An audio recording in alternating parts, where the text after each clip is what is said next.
Hello everyone, welcome to Geometry Made Easy with Zach. And today we're going to be talking about the distance formula. So this is going to be the first thing you ever learn in geometry. So let's get into it. In this problem, they want us to find the lengths of AB, CD, and EF. But you notice we're going to run into a problem when we get to EF. But for now, we can find the lengths of AB and CD by just counting the boxes. So I'm going to take my pen here and I'm going to put it to green. Let's just count and see what the distance is. So from point A to B, we have 1, 2, 3, 4, 5, 6, 7 boxes. Pretty easy, right? Now let's do CD. From point C to point D, it's 1, 2, 3. So that's pretty easy. Now you have the two distances for those.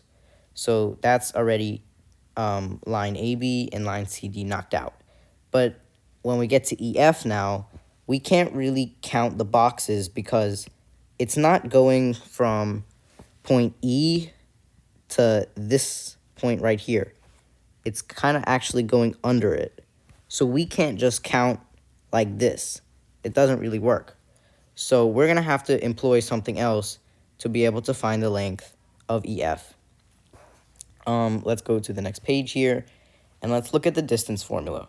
So the distance formula allows us to find the length or distance between 2 points, regardless of how a line might appear on a graph. This is how we're going to find the length of EF. And then here is the distance formula.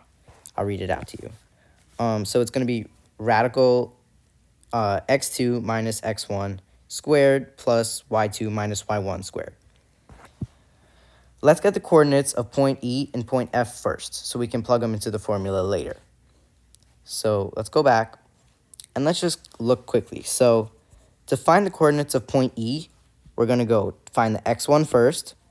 So that's 1. And then y1, we're going to go down. So that's -1. So our coordinates for point E is going to be 1, -1. Now let's do the same thing for point F.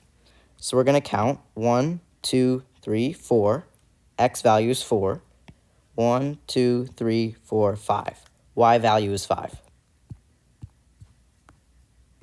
So our point is 4, -5. Now we're going to plug them into the formula, and we can get our answer now. So before we plug it in, I just want to show you guys one thing. So we have 2 points, right? Point E and point F. We're going to make point E the first point and point F the second point. Don't overthink this part. This just makes it easier so we can really plug it in. So we have 2 x values now. So from point 1, point E, we're taking the first one, 1, and we're going to put that one where it says x1. So you see x1, x1, right? Pretty simple. The next point, point 2, or point F, gives us an x value of 4. We're going to put that in x2. So that's our second x value, and it's pretty much the same thing for the y's. So whenever I do this, I kind of like to list out which point is which one, so it just makes it easy and I don't get confused. I don't want to put x1 where x2 should be, you know? Okay, so now let's plug everything in. As you can see, I wrote it out, so all I have to do is plug in the numbers to here. So we're going to put x2, that's 4. That goes in that spot, right where it is in the formula. Next, we're going to take x1 because it's x2 minus x1. So that's 4 minus 1, right? Pretty simple. Let's go to the y's now. So in the formula, we're going to take y2, which is -5. And then this is where it could get a little tricky because you see in the formula, they're asking us to subtract, right? And then our value for y1 is a negative number. But it doesn't change anything. So it's still going to be minus, and then you're going to do minus minus. So it's basically -5 minus -1. I know it can sound a little confusing, but it's really not that bad once you just put it in. Just trust the formula. I promise you it's going to work. Now, we can pull up our Desmos graphing calculator, which I have on hand because I prepared this. And we're just going to put everything into the calculator. But we're not going to include the radical. We don't need to include the radical because we're going to do that after.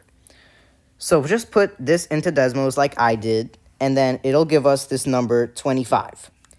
Now that, we're going to keep our radical and put the 25 under the radical.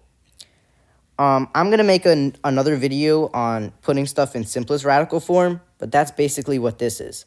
So we're going to take our radical 25 and just simplify that down to 5. Because 25 is a perfect square, it works out pretty easily. So we can just go from radical 25 to 5.